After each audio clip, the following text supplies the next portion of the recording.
This is Bill Ryan here from Project Camelot and Project Avalon, and it's 20th of February 2010, and it's my great privilege to be meeting again with Klaus, Dona. And in this video presentation, it's going to be an interview of the difference, because I'm going to do very little talking indeed, maybe none at all, and Klaus is going to be doing an audio commentary on one of his extremely special, unusual and fascinating slideshows about the artifacts and the various phenomena that he has been researching, discovering, investigating personally all over the world, relating to what I think you could legitimately call the hidden history of the human race. Would you say that that's a good summary, Klaus? That's a very good summary, yes. So I'm going to step back here, and what follows now, just kick back and enjoy this slide presentation, and Klaus is going to take you through his own journey. You can accompany him on his own journey through his own discoveries. And take it away, Klaus. What are we looking at here? I can see an array of pyramids. What's the significance? The significance is that you can find pyramids all over the world on each continent. And the question is, when and who did build those pyramids? Why many of those pyramids all over the world are looking very, very similar? Another question is, did there really exist a global civilization? And I think many of our researches are really telling us that once upon a long time a global civilization existed. But how many thousands of years ago, we don't know. Most of the audience of Project Camelot may know about the story of one stone pyramid building found in 1984, 25 meters under the sea level in Japan on the island of Yonaguni, which is the southeast Japanese island belonging to the Ryukyu island group. And there is still a struggling of some international archaeologists who are saying that these monuments were done by nature. But my friend Professor Masaaki Kimura did several years since then researches not only on this monument, but also he found several others close by. On the right side down you have a model, and one thing nature is definitely not doing on top of two platforms of this monument. There is one huge stone turtle and one huge stone bird like an eagle. Nature is doing many things, but not such a precise, perfect monument. And the question is, where are all the stones? If nature would have done it broken down, where are those stones? There are also streets, and there was also found a stone stadium like a Roman Colosseum with stone seat rows and stone stairs. Nature is great, is doing many, many great things, but not such perfect buildings. Here you have the huge stone turtle, and you can see also how small is a diver against this big monument. Here you have one street with stairs going up. Here again a very close-up picture just to recognize the size of this huge monument. Here you can see some world maps. On the top, on the right side, you can see the Piri Reis map, which was used already long time before Christopher Columbus came to America. And you can see how perfect this map was already in the beginning of the 16th century, showing part of Europe, of Spain, Portugal, part of Western Africa, and also part of South America. We do not know until now who was able to make such a perfect map already centuries ago. And on the rest of the Piri Reis map, which we do not show on this picture, you can also see the Antarctic without ice. In 1956, researchers found out that the Earth under the ice mass at the Antarctic is exactly like the Piri Reis map was showing. So this Piri Reis map should be at least older than 10 to 12,000 years. But the next question would be, who was able to make such a wonderful world map? On the left side, on top, you see Atlantis, done by Athanasius Walzemüller, and the map is the other way round. He did it the other way round, and you can see the continent between Europe, Africa, and also America. And you can see on the left side down different sides of a huge stone world map. This stone world map was found in 1984 while gold digging in Ecuador in an underground tunnel system with other 350 artifacts which do not really fit any known and existing South American pre-Columbian culture. On this stone map is a natural quartz line, a white one, and this is the front side of the world stone map, and you can see approximately in the Near East, close to Saudi Arabia, you can see an inlay as an eye. And from this eye to the right and to the left is a natural quartz line going on the right side over India, Thailand, and also there's a long island on the right side, which Professor Kimura's research gave him the statement that from the northeast Japanese island until far down after Taiwan, once there existed a huge continent. But then this world map must be older than at least 10 to 12,000 years. And here is the back side, and you can see on the right side coming the quartz line passing in the Atlantic, a continent, Atlantis, which in our days does not exist anymore. Then the white line is crossing part of South America, and here you have a close-up, and you can exactly see the Bay of Guayaquil, an inlay going up to north and a round inlay showing exactly the place where there were found those artifacts, and there is also the best quality water worldwide existing. One other very interesting artifact found on the same place in Ecuador is the so-called pyramid with the eye. The eye is an inlay. The stone is gray and white, and you have 13 steps, and it looks exactly like the pyramid with a shining eye on the $1. If you put this pyramid under black light, the eye is shining very strongly, and it looks really like an eye, but not real like a human eye. Here you have a close-up of the eye, and you can see the colors of the inlay.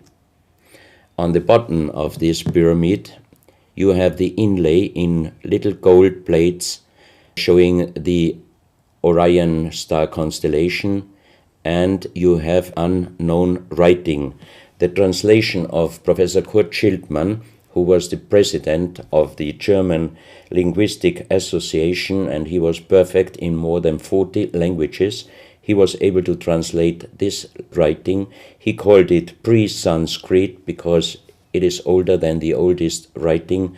And the translation of these 4 letters you can see here, his translation is "the Son of the Creator comes." As we found the same writing on stones in certain countries like Ecuador, Colombia, Illinois, United States, Clausel, France, Malta in the Mediterranean, Turkmenistan, Australia, and in southern Calabria, Italy, just a few years ago. Always there are stones and ceramics, terracotta, with the same writing. That means this writing existed once worldwide, and that means there must have been a global civilization older than Sanskrit, older than 6,000 years. And Professor Schildmann also told me that this writing has a little similarity to the Indus writing and also to the Easter Island writing. And as he said, this is older than Sanskrit. He called this writing pre-Sanskrit. On this stone, you can see on the top the 2 eyes, and then you see the right hand holding the pyramid and putting the left hand on top of the pyramid. That means showing how to use this pyramid with the eye. On this stone you can see an encarving, sitting a man on a stone holding the pyramid exactly as it was shown on the artifact before. From his eyes are going rays out, and on the right side you see two bowed persons. On his head he has something like a small helmet, and from this helmet goes up like an antenna to a strange object over him. And here you have the photo of the discovered helmet. We could not yet make a metal research or checking what kind of metal was used, but you can see in the center of the helmet that something is missing, and that might have been this kind of antenna which was shown on the artifact before. Another very strange finding from the same place is one big jade cup and 12 little jade cups.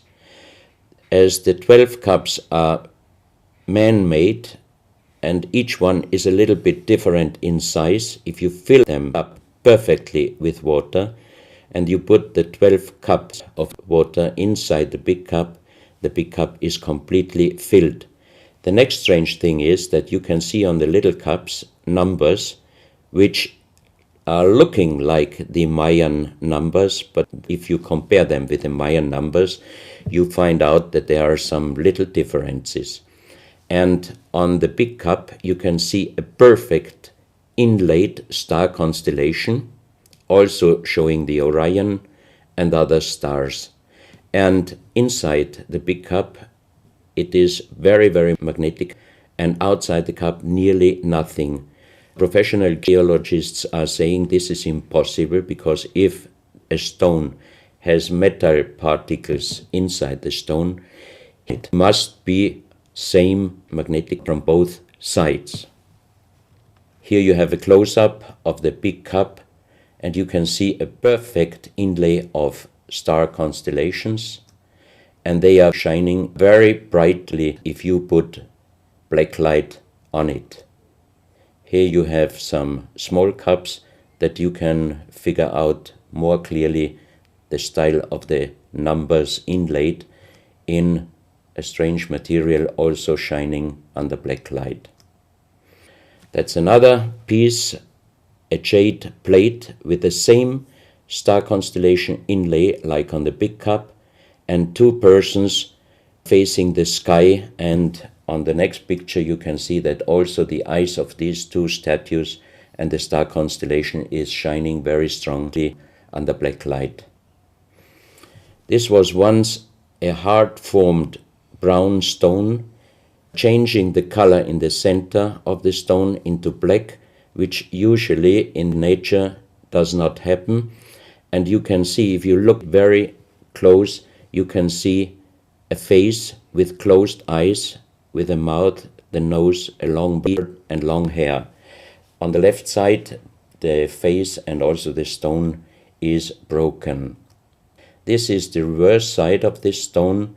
You can see a spiral and a triangle. The center of the triangle is very magnetic, also shining under black light. Here we have the backside of a cobra. The cobra never existed in South America, but this one was found at the same place. On this side of the cobra head you have 33 lines in lines. So 33 is also a very mystical number since long time. And on the left side and right side you have 7 points inlaid, and maybe these are the chakras. Also this cobra head is shining brightly if you put black light on it. Another object here, you have a perfect worked dolphin head, and also this artifact is shining under black light. Here you have a kind of stone helmet. You can put this granite stone helmet on your shoulders, or you can lay your head inside it, and the inlay points which you see on this helmet, some experts told me that these points are exactly the acupuncture points on the human head. Here you can see how it might have been used. And a few months ago, they found at the same place an unfinished stone helmet. So that means that also some of these artifacts were made directly in Ecuador, but many, many years ago. And also the inlay on this object are shining under black light very bright. This is a fantastic jade snake, and also the inlay points are shining under black light. Here we have one artifact which is very perfectly carved on the back side, so that means it might have been used to put this artifact on the front of your forehead. You can see the two eyes inlaid, and on the reverse side you have the so-called third eye. Maybe this artifact was used for some ceremonies or for meditation. Here we have a jade plate with an inlay of a spiral, also shining brightly under black light. Another one, you can see 7 rings inlaid in the jade plate and also shining under black light. Maybe this also could be a presentation of the 7 chakras. Here is one of the ceramics found there. It's a great masterpiece, and the question is, how can you make this artifact out of one piece of ceramic? Here we have another pyramidal stone found also in Ecuador. On top you see the pyramid with the eye, and you have down several spirals and symbols.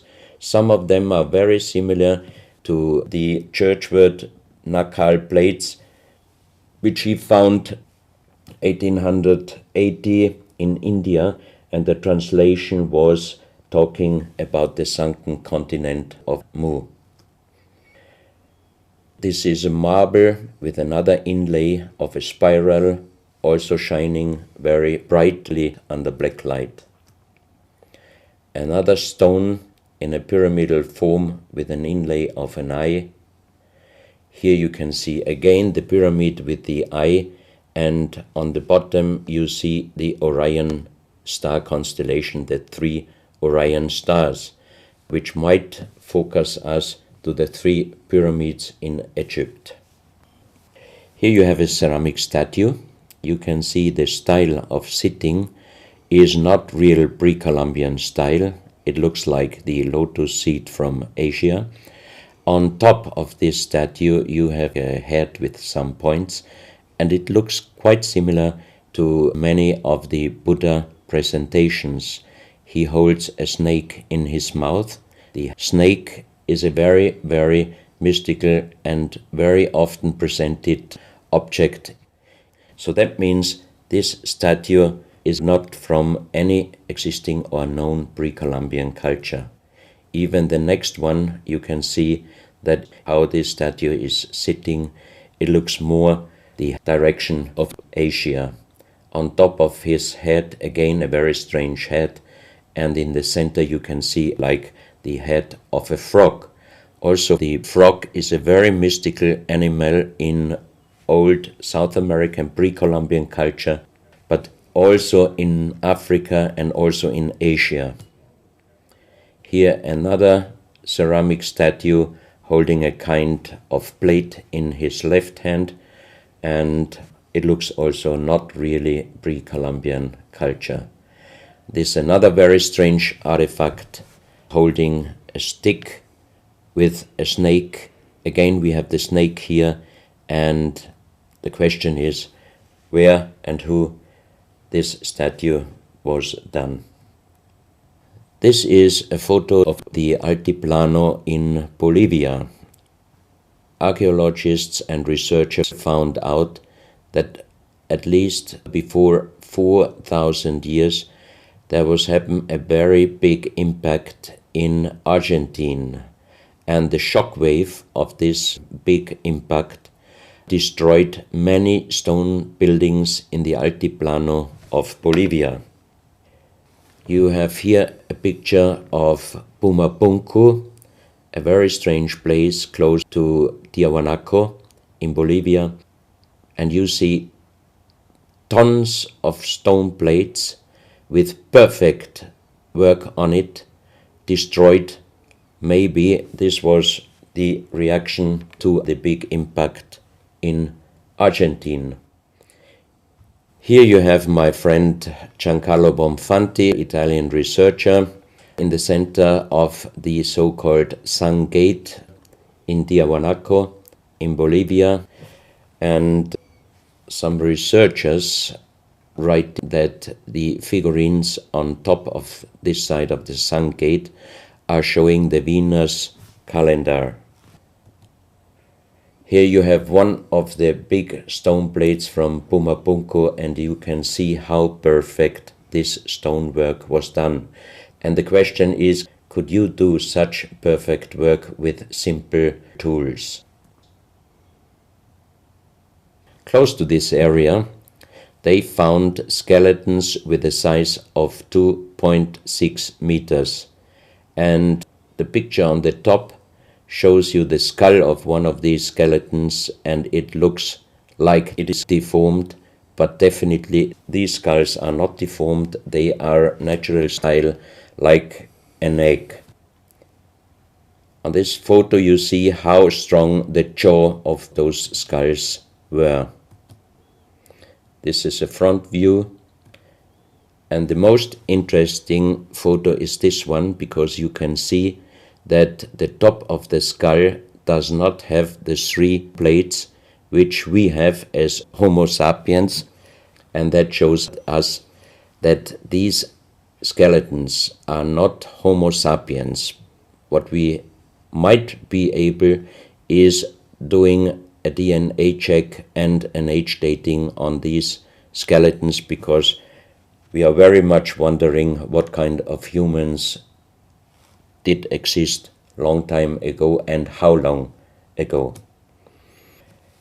On the next pictures I show you some artifacts found close by the real giants, and when I first time got this mask in my hands, I tried to look through the 2 eyes. At that time I didn't know that they were belonging to 2.6 meter skeletons, and I was just wondering, why did they make masks where you can only look out from one eye? But after knowing that those people were over 2.5 meters, I could imagine that their skull was of course bigger than our skull, and that's why these masks were for us oversized. That's another mask from Bolivia, another one with very wonderful encarving, many spirals and many symbols, which we also found in many other cultures. This is a very heavy stone figurine, and again here you can see on the top the head of a snake going down on his backside. This is the reverse side. You can see again the snake. So that means the snake must have been a very, very important animal in the past of our history. Here you can see a stone flute. The strange thing is that the vibration of the sound of these stone flutes is exactly the same as our brain waves. So that means maybe those flutes were used for meditation or for healing purposes.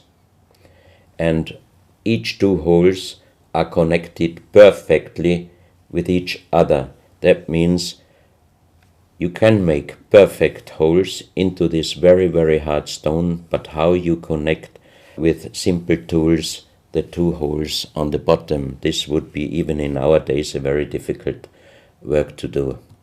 Because it's in the shape of a U and it curves around inside the stone. That's right. And with simple tools you are definitely not able to do such a work. And even the holes are very precise. This is the form of a boat, and you have 3 flute pipes at the end. Here you can see how perfectly they were made. This is another flute, very small. You can use it only with very soft blowing, and the sound is like the sound of the dolphins.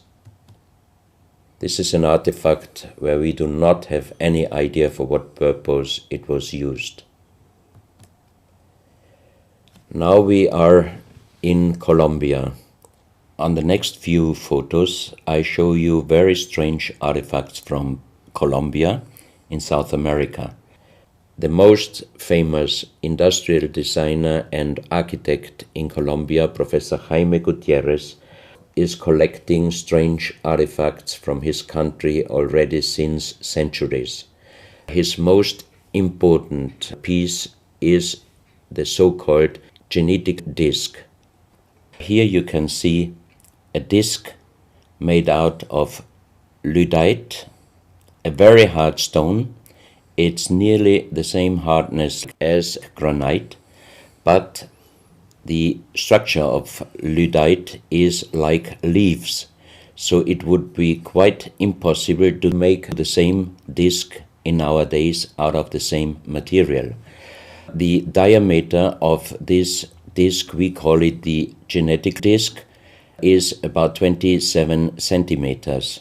And on this disc you have several things presented which usually you can only see with a microscope.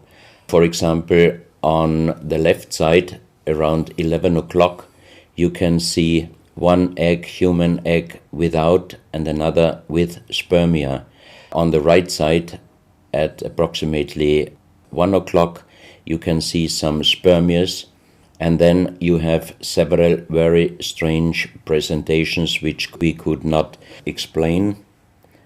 But here on the left side you have a microscopic photo from the inside of a lady done by a Swedish photographer, and you can see that the egg without and with spermia looks exactly like the presentation on this genetic disc. On the reverse side you have on top several presentations of fetus in different size, different age, ending up with looks like a little child.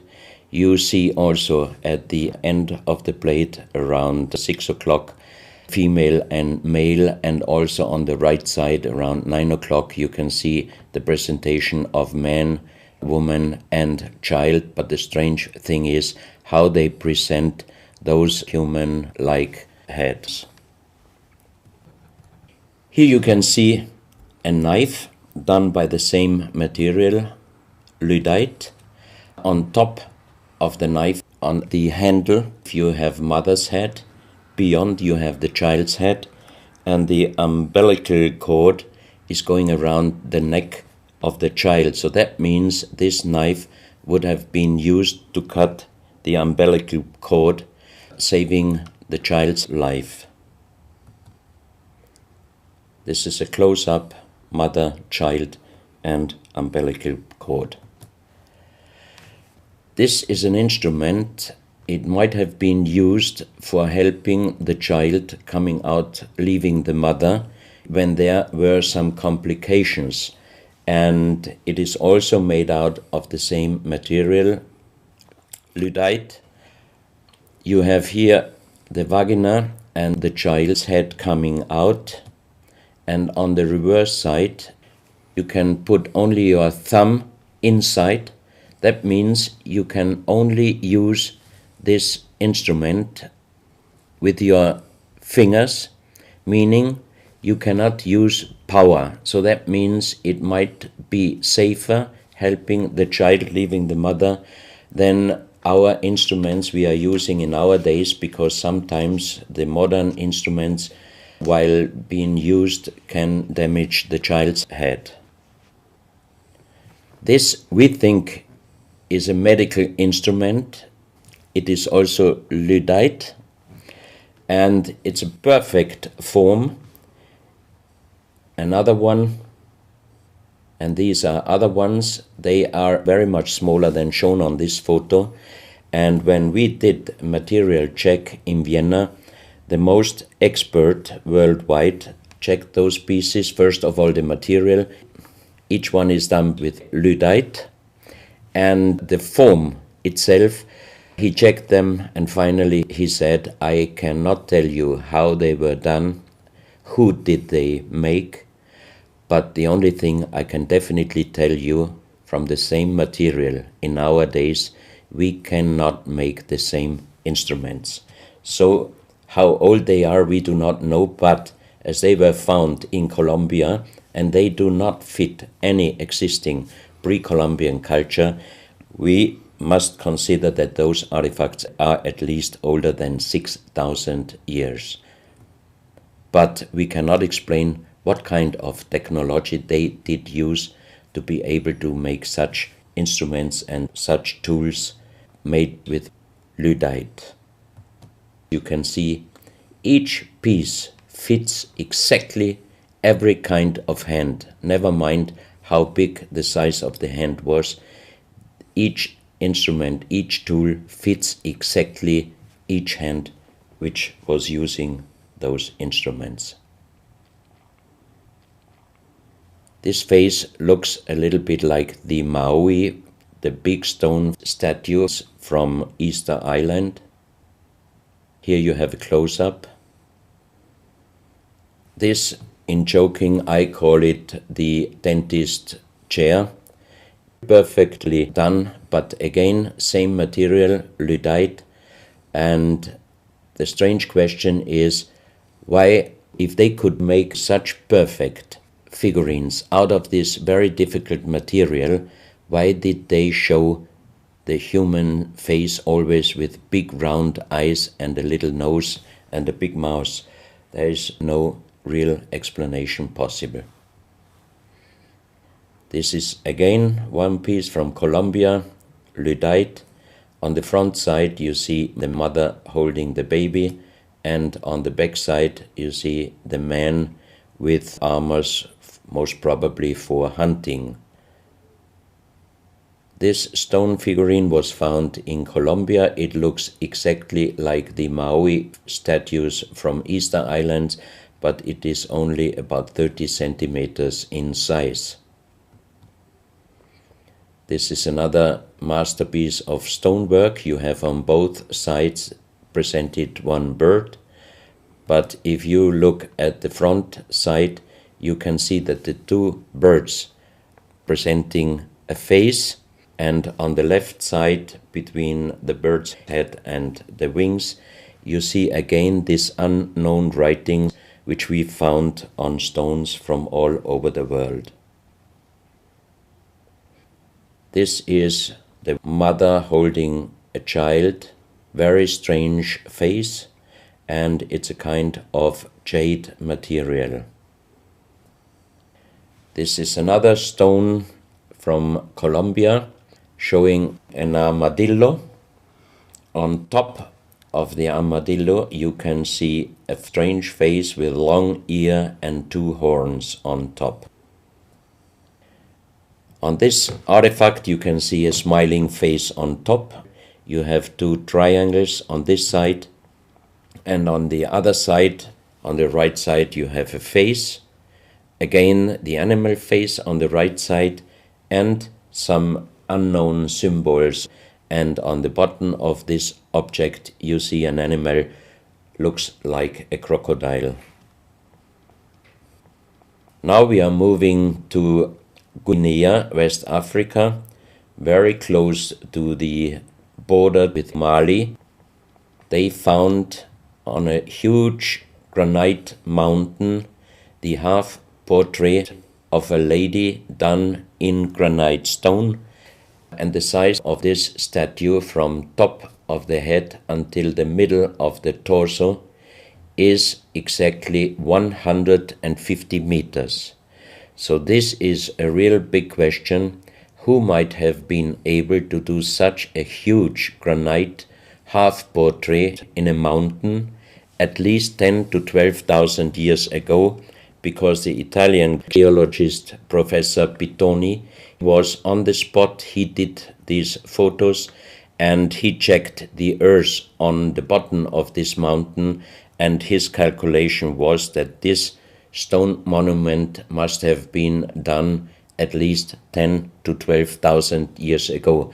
But then we have the real big question: who could have been able to do such a big stone monument? Even in our days, it would be impossible, or at least it would cost so much money that it would never be able to do.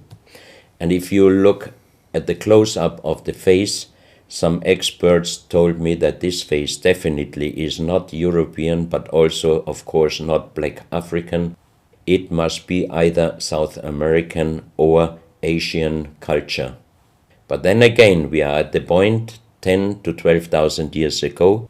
It might be the civilization, the lost civilization from Atlantis. Close to this area in Sierra Leone, Professor Pittoni was in charge of diamond excavations. And as he heard in this area a legend about Allah was angry with some angels, and he put them into stone and throw them to the earth. He put the sky, also made it into stone and throw it to the earth, and he put the stars and throw them to the earth. The legend says that the sky you can see on this stone, they call them sky stones, sky blue stones found in this area under the earth. And we did research in Vienna. This is definitely artificial stone. It's not a natural stone, and all the material could be found, but the only thing they could not inform us is what kind of color did they use to get this real sky blue color. The stone figurines found from 20 meters down to even 50 meters. Professor Pittoni always took some organic material from the finding place, and the age dating of those stone artifacts are from 2,500 years up to the oldest one, 17,000 years. Here you have a granite stone, so-called nomoli, stone nomoli, with very nice encarving. Here you have a man sitting on an elephant, as there are also the legends of giants all over Africa. You know how big is an elephant. It's a wonderful stonework. It's very hard and very heavy.